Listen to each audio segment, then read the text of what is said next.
And so she's going to share with you part of her passion. But today, just think of it as a medicine camp for a second. Even if you've never thought about going into medicine, hear what she has to say and then ask her questions. Sound good? So let's turn it over to Christy Jesme, who is the wife of Parker Jesme, the one who did the software engineering boot camp. You guys remember that? The gentleman who came? So this is his wife. So thank you, Christy, for coming.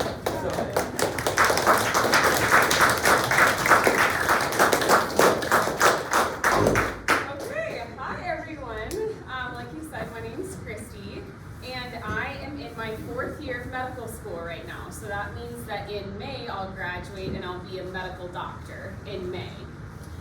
So I want to start off with something right away that might be kind of fun for you to pass around the room. And while you're doing that, I'll kind of talk about why I chose to be a doctor. So I'm going to pass around my stethoscope. Of course, you've probably seen these when you go to the doctor. This is like a doctor's best tool. Some are saying that the stethoscope will soon be replaced with ultrasound because doctors are now carrying ultrasound machines in their pockets. But I would argue that this is always going to be a doctor's best tool. Are you familiar with the 2 sounds that the heart makes? Can anybody say, like, what is that sound? Can you describe it? Have you ever heard the heartbeat? Yeah. It does. It kind of sounds like a drum. So some people say that that sound is lub-dub. Lub-dub. Okay? So I want to teach you in a basic way, what do those sounds mean, okay? So our heart has 4 valves in it, okay? I should have labeled them. We have 4 chambers in our heart, okay? I'll keep it kind of basic. But this is our first valve, and it's called the tricuspid valve. It's called tricuspid because it has 3 leaflets that open and close. The next valve is your pulmonic valve. Pulm, because it's leading into the lungs, okay? Pulmonic valve. And the next valve I'll talk about is the mitral valve. It's called the mitral valve actually because it's shaped like a mitre hat. I won't go into that, but that's why it's called mitral. And then our last one is our aortic valve. So when we hear lub-dub,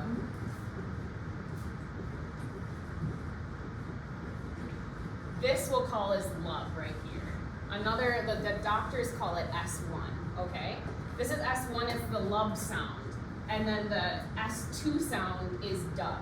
So, oops, lub. So the lub sound is actually your tricuspid and your mitral valves shutting. So you actually never hear them open, you only hear them shut. And then the dub sound, which is S2, is the pulmonic and the aortic valves shutting, okay? Has anybody ever been told that they have a heart murmur? Or have you ever heard of that? Like, oh, somebody was born with a heart murmur? That's when we hear sounds in between the lub-dub, or we hear sounds after the dub. It's actually very common. I bet if I listened to all of your hearts, I would hear murmurs in some of you, because it's common in kids. And then usually they go away. So I'm going to send this around for you to listen to your own heart, okay? This is where you should listen. If this is a person, and this is your sternum in the middle of your body, and this is your left, and this is your right, the best place to listen to your heart would be right here or right here, okay? That's when you're going to hear it the loudest. The way you use a stethoscope is can you see in the side how it creates a point outward? It creates a point like this, like a pointy nose, okay? That's the way you put it in your ears, like this. If you put it in wrong with the nose pointing at you, you're not going to be able to hear as well, okay? So put it like this, and then you can listen right over your heart here or here, okay? And you'll notice that if you talk while you're trying to listen to your heart, you can't hear anything.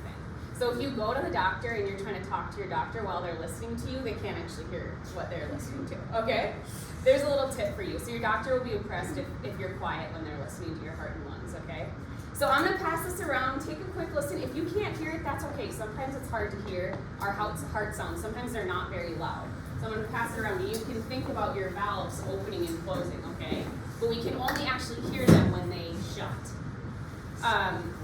Okay, so while you're doing that, that might be kind of fun to do. I'll talk a little bit about my journey to becoming a doctor and kind of why I chose to become a doctor. So I grew up in a small town in Minnesota, and my parents actually owned a pharmacy there. So my dad was a pharmacist and my mom was a co-owner in the business. And I started noticing that my parents were very involved in their community. So they could greet patients by name when they walked in the door. My dad could ask people, how are your kids? How was the vacation that you went on? And I learned very quickly that by connecting with people like that, my dad earned people's trust. I also loved watching my dad counsel patients on how to use medication. Maybe some of you have like asthma in the room and you have to use an inhaler. So pharmacists do things like counsel patients and sit down with them to teach them how to use their medications properly. So I saw my dad build trust with patients, and I really liked that. I also quickly realized that pharmacists usually stand behind a tall counter, and sometimes they're not always interacting with patients as much as I wanted to interact with patients. And so I thought, I think I love medicine, but I actually think I'm more interested in actually figuring out what is wrong with the patient and diagnosing them and prescribing medication or other things that can help people, rather than being on the side of giving the medication and dispensing it and counseling on it. So that was kind of why I decided to be a physician, as I saw that trust, and trust is really valuable in medicine. It really matters that you have people's trust when you're helping them with their health. So my journey then looked like I finished high school and I went to undergraduate at North Dakota State University, and I was pre-med. And pre-med basically just means you're taking prerequisite or classes that will prepare you for medical school. So my official degree is in biology, and I just chose biology because that aligned with a lot of those preparation classes that you need and are required to get into medical school. So I did 4 years of undergraduate at North Dakota State University, and you could technically do anything you want for undergrad. Like, you could major in music, and you could still go to medical school as long as you take your biology, your chemistry, your organic chemistry. So you just have a little higher of a load, but you could still major in psychology. I have a friend who went to medical school who majored in mechanical engineering and still went to medical school. He just had to take all of his mechanical engineering classes, and then he also had to take all of his science classes. So it might be a little bit more work, but you could still be a music major or other things and go to medical school. So then you take an entrance exam called the MCAT to get into medical school, and then I applied to 13 medical schools and I got into one, so it's pretty competitive. I got into medical school at the University of North Dakota, which is up in Grand Forks, an hour north of here. And then medical school is 4 years long. So your first 2 years are in the books, and you're learning about how does the body function normally and what happens when things go wrong in the body. And that's just a lot of book work, because there's just a lot of information you have to put in your brain to be a doctor. And then your second 2 years of medical school are in clinical rotations. So you rotate through like pediatrics, delivering babies, family medicine. Some of you probably see a family medicine doctor, surgery. So that helps you discover what you want to do in medicine, because there's so many different things that you can do. So I'm in my last year right now, and now I'm interviewing for residency. So I will graduate in May, I'll be a doctor, and then I'll go on for further training in the field that I've chosen, which is internal medicine. So internal medicine is just taking care of complicated patients who are 18 or older, so I won't take care of kids. But something that's kind of cool about internal medicine and why I chose it is because internal medicine is the gateway to many other specialties. So you might know that a cardiologist is a heart doctor, right? So cardiology is actually a branch off of internal medicine. If you've ever heard of a cancer doctor, that's called an oncologist. Oncology comes off of internal medicine. If somebody has a problem with their stomach, they see a gastroenterologist. That comes off of internal medicine. So that's why I chose internal medicine, is because I'm interested in oncology, or helping people who have cancer.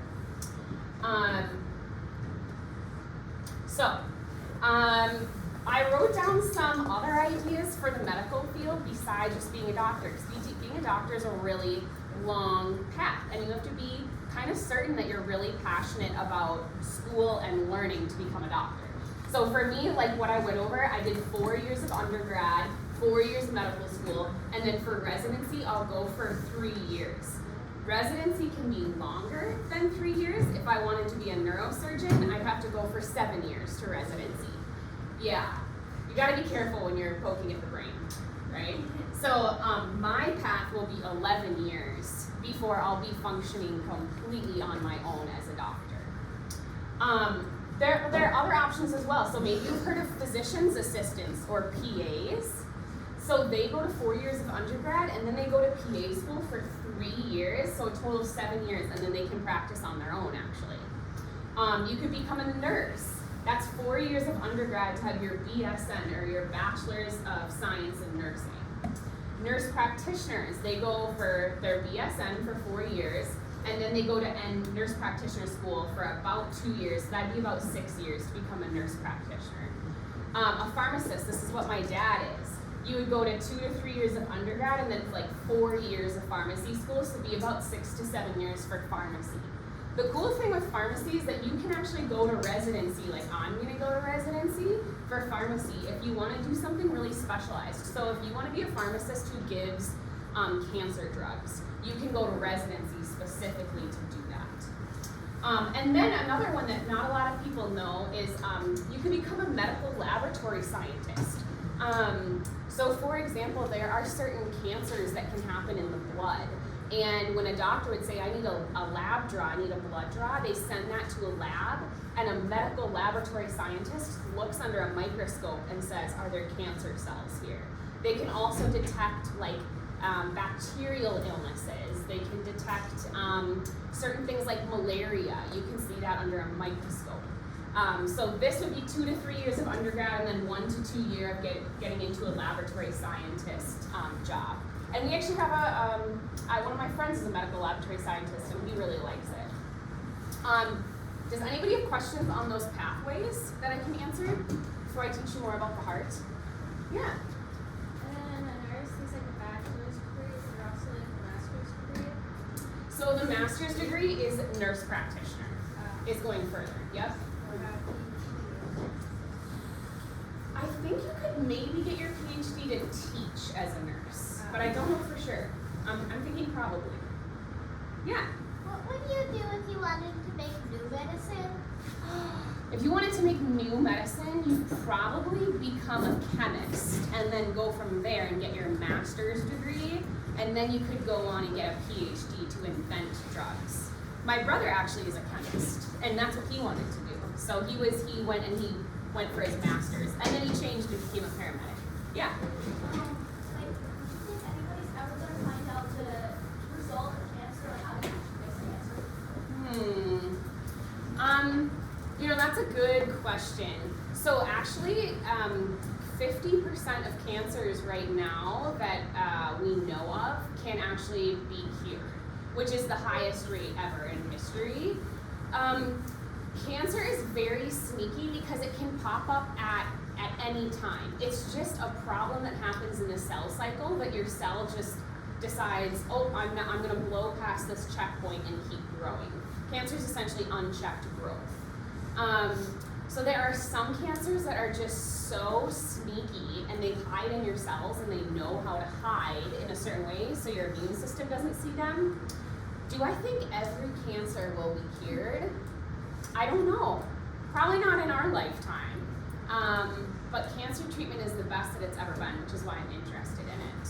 You're gonna have to research that and see what you find and get back to me. So, if you wanted to be like a missionary doctor or something, what field would be the best to go into?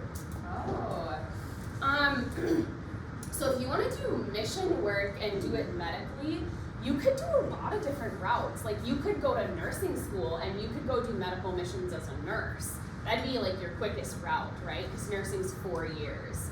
But you could be a PA or a physician's assistant. You could be a nurse practitioner. You could be a pharmacist. You could be a doctor. All of those could go do medical missions. It's just kind of what you feel passionate about and how long you go to school. You know, like I said, like I didn't want to be a pharmacist. I didn't think that was my favorite thing, was just handing out the drugs and counseling on them. I actually am really driven by diagnosing diseases, actually. But some people don't like the burden of being the doctor and figuring out what is the diagnosis, because it's a high responsibility, right? Like if you get it wrong, like you could really hurt someone if you're not treating the right thing. So it kind of depends on what kind of level of responsibility you want as well. Does somebody else have a question? Okay. Oh, yeah. How many years have I what? So I've done 4 years of undergrad now and almost 4 years of med school. So I've almost done 8 years. And now I'm headed into residency for 3 more years before I'll be completely independent. Does somebody else have a question? Yeah. What exactly do you do in residency? Yeah, so residency is, I should explain that, so that's a good question. Residency means I'm functioning as a physician. So let's say your grandpa comes into the ER and he's in heart failure and he has pneumonia and he's a broken hip. As an internal medicine doctor, I would go down to the ER and I would help admit him to the hospital in residency. So you're basically practicing as a physician, but you have a doctor who's out of residency that's checking all of your work to make sure that you don't have any errors. You don't get paid as much as a doctor does in residency, so how do I put it? It can be a lot of hard work and a lot of hours, and you're not getting paid a physician's salary yet. But you're still kind of a baby doctor when you're in residency, so you're being supervised. Yeah? What would you do if you wanted to get that money? You can't, yeah. I should maybe... Sorry, what was this question? What would you want to do if you wanted the doctor money while you were in residency? There's really no way to get it. So maybe I should describe some of the salaries. So like generally speaking, like an internal medicine doctor would probably make around $300,000 a year. What? Yeah. But in residency, you probably make about $60,000 a year. That's still right. a lot. So it's still a lot, you're right. But medical school on average is probably $50,000 a year, if not more. So times 4, you're $200,000 in debt by the time you come out of medical school. You know, so if you're making $60,000 a year and you have $200,000 in debt, it's going to take all of residency, and still it won't be enough to pay off your debt from medical school. So yeah. Is that like local rates or? This. This salary, Yeah, that's probably normal for Fargo. Each area would be different. And then as you get more specialized, you would make more than that. But if you think about it, it's a lot of, maybe this is a little more for the older students, but when you're in medical school, you're missing out on a lot of like potential salary. Like you're going into debt in all medical school and you're watching your friends as they make money and they have salaries, but you're just going into debt. And then you're paying off the debt in residency. So those are like ballpark numbers, but I should say that you'll burn out of the medical field if you decide to become a doctor for the money. I've seen this, and people don't last, because the medical field's hard. You make really hard decisions, you work hard hours, and if you're just doing it for the money, it's not gonna be sustainable. Yeah? kind of like what you were just saying on the hours, you know, like estimate kind of hours of the for program. In residency, you work probably 70 hours a week. Yeah, so you work hard in residency. If you actually broke it down by hour, how much you make, it's probably like minimum wage in residency. As a doctor, it really varies. It really depends. I mean, if you're a surgeon and a trauma surgeon and you're on call all the time, you know, you could end up, you were supposed to be scheduled for 12 hours, you could work a 24-hour shift if there are traumas coming in and they need you. My hope is that as an oncologist, I'd work like 40 hours a week. So it really depends. Surgery, if you go into a surgical specialty like OBGYN, delivering babies, that's a surgical specialty. Or if you're a surgeon, you probably are going to have harder hours than non-surgical specialties. Asher has a question. Yeah. Are you in that? Am I in what? Yeah. Yeah. To med school, like you have to. Oh, am I in debt? Yes, I am in debt. Okay. Praise God, I'm not in this much debt. Because my husband, who you guys met, has been, all of his salary goes to paying for medical school. So we're not as in debt as the normal medical student, which is a big blessing. Yeah. Any other questions? Go ahead. What's that psychology or like mental health counts like medicine? Or like what is that like a different? Yeah. So there are two, this is a good question. So you could go to undergrad to be a psychologist. How am I doing on time? What is 10:30? Okay. 10:30. So you could go to undergrad and become a psychologist. So you could do undergrad and then you could go to grad school and become a psychologist. Or they can't prescribe medication because they're not an MD, a medical doctor. Or you could go through all of the stuff I have gone through and go to medical school, and you could ultimately become a psychiatrist. And these people can prescribe medications. And they see probably sicker patients, like patients who have like bipolar disorder, schizophrenia, things like that, or like really untreatable depression. And they can prescribe. So these people go to school for 11 years, these people probably go to school maybe for 6 years or so. That's a really good question. Okay, other questions? Yeah. Is there a difference in pay Between these two? Yeah. I mean, I wouldn't know off the top of my head, but I would say psychiatrists probably make, I would say maybe, if I had to estimate, maybe around $250,000 a year. And I have no idea what a psychologist makes, but I would estimate maybe like 100,000 maybe. But So to give them context though, the minimum wage or poverty line would be like, median salary in America is like 45. Use that as a reference. 45,000 is the average. So keep in mind all those people earn more than the average. yeah, that's And they never can be unemployed essentially. Like if they're willing to go anywhere. If you go into medicine, you will be employed. Like it's not an option. Other questions? Is anybody hearing their heart sounds? Can you hear loved up? Go up. Go up.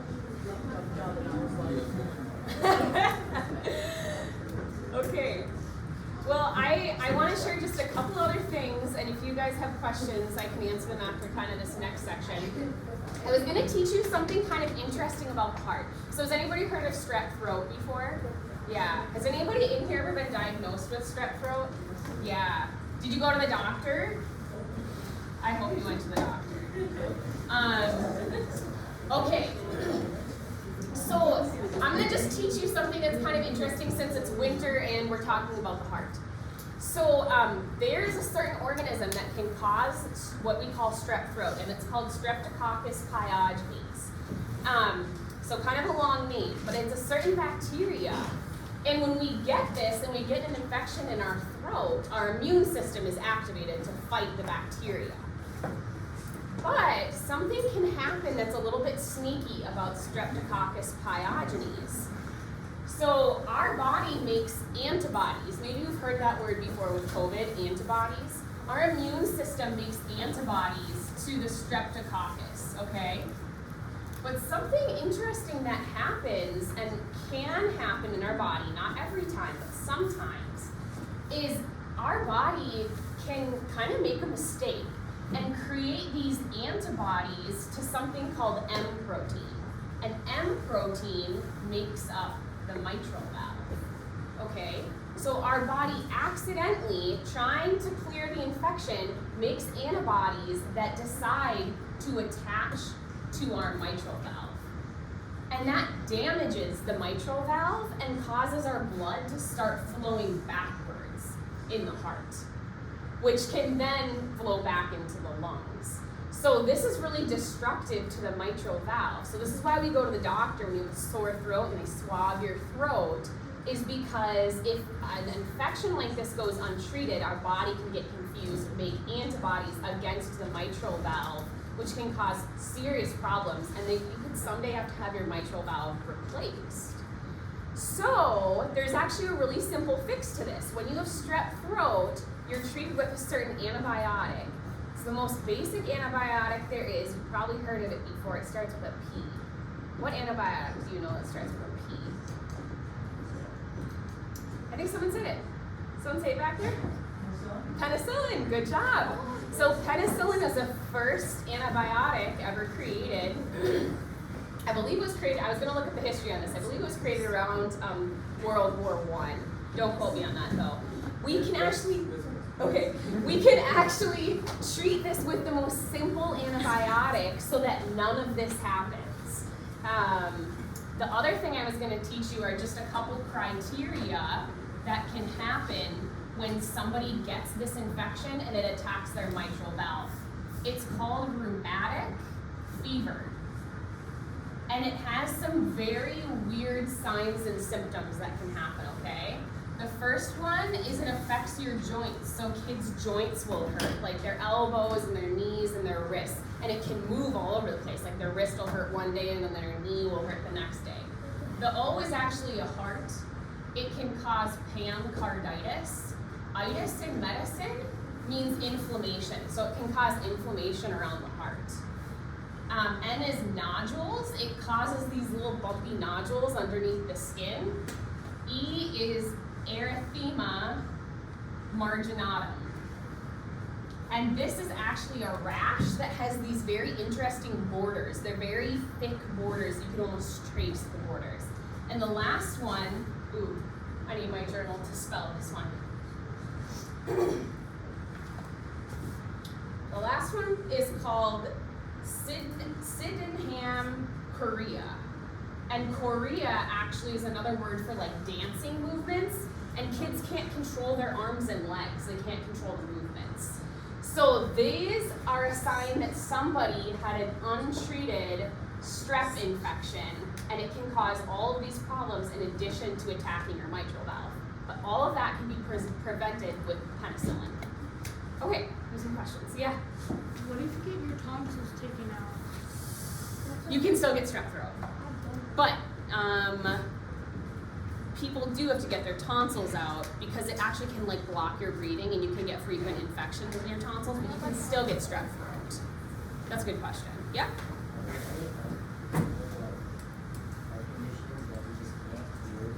Are there other what conditions?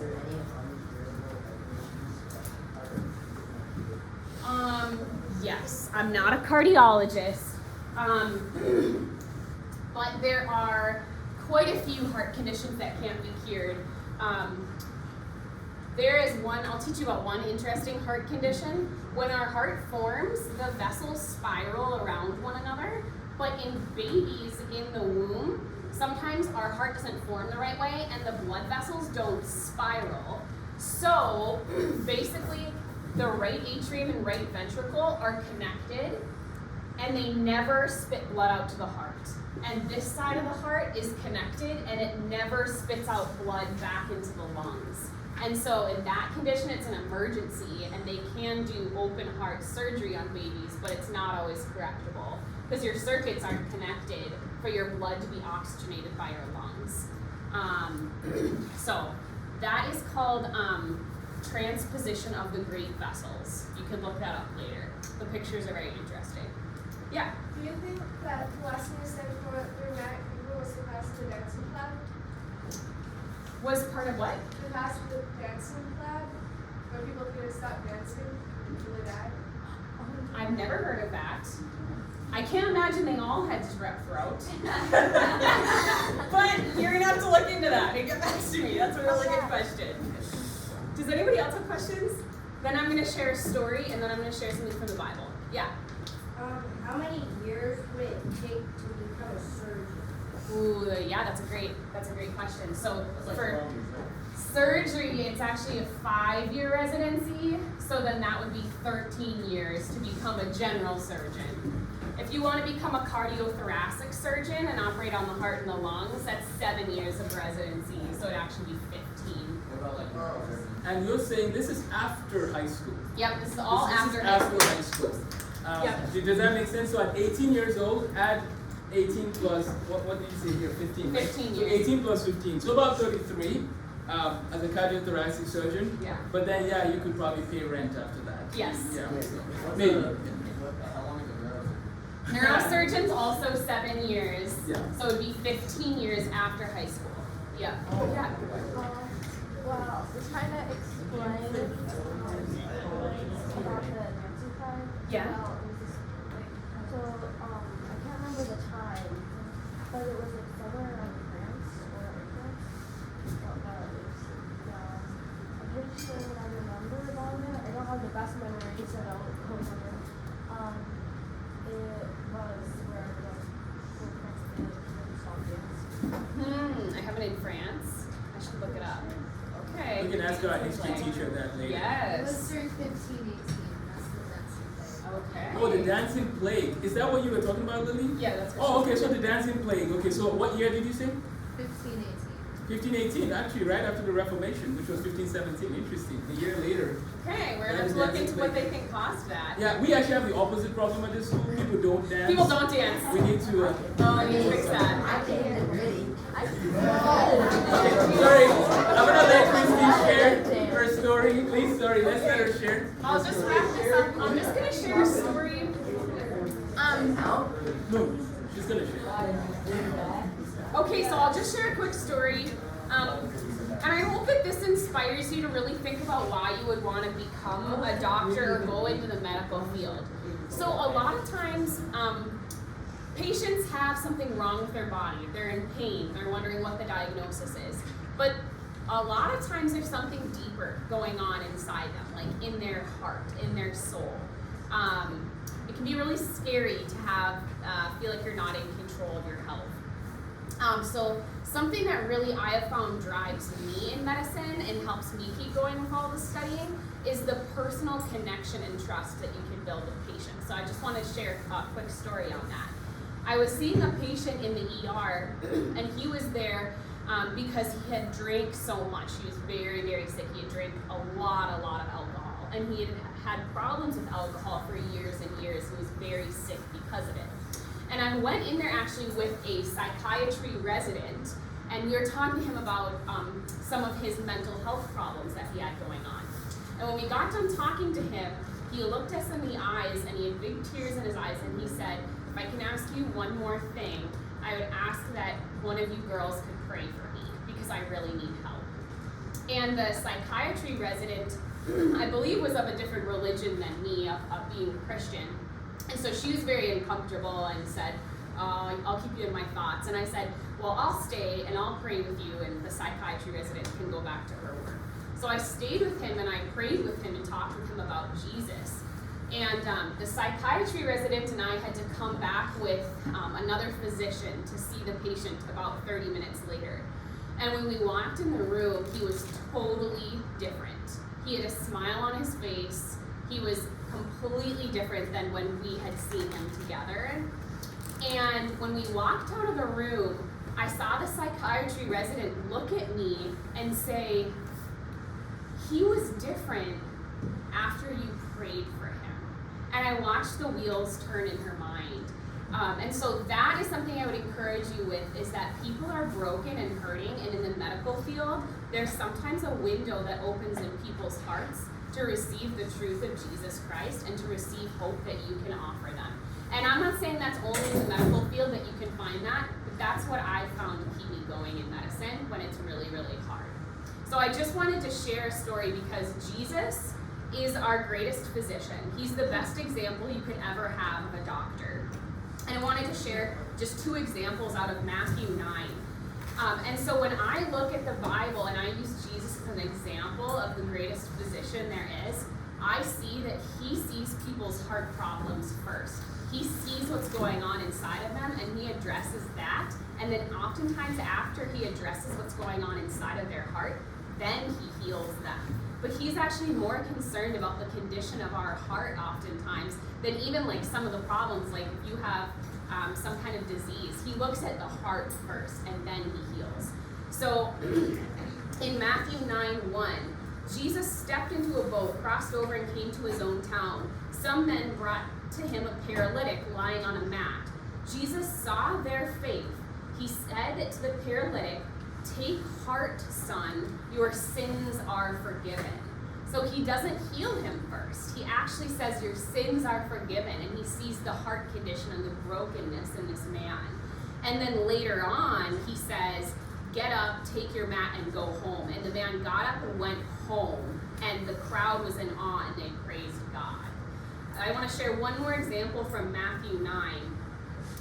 It's about the woman who was bleeding, and Jesus heals her. It says in verse 20, "Just then a woman who had been subject to bleeding for 12 years came up behind Jesus and touched the edge of his cloak. She said to herself, 'If only I touch his cloak, I will be healed.'" Verse 22, Jesus turned and saw her. "Take heart, daughter," he said. "Your faith has healed you." And the woman was healed from that moment.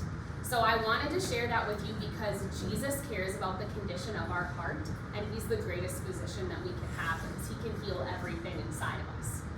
So that's kind of my presentation. Do you guys have any questions? Any other questions I can answer? Yeah. My question is, I have a verse. Could you look up Exodus 10 through 14?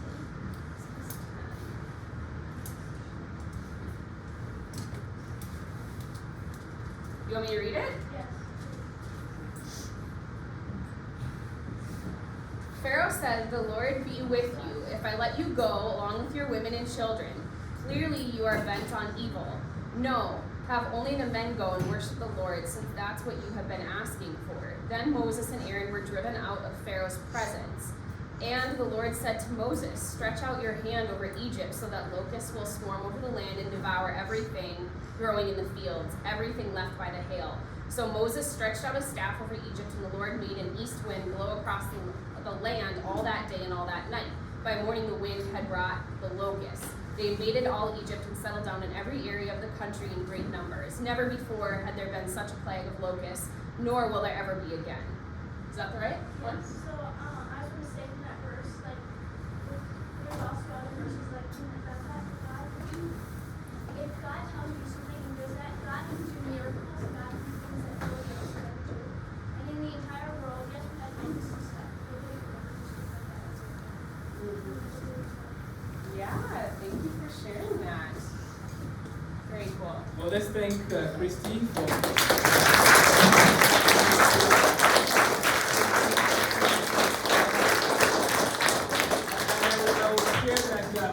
We're just going to say it by faith. Technically, she can't put it on paper until May, but we'll thank Dr. Jesme. That's what I'm going to call her. Before you leave, though, I just want to hit on a few things. We are going to have a part 2 of this.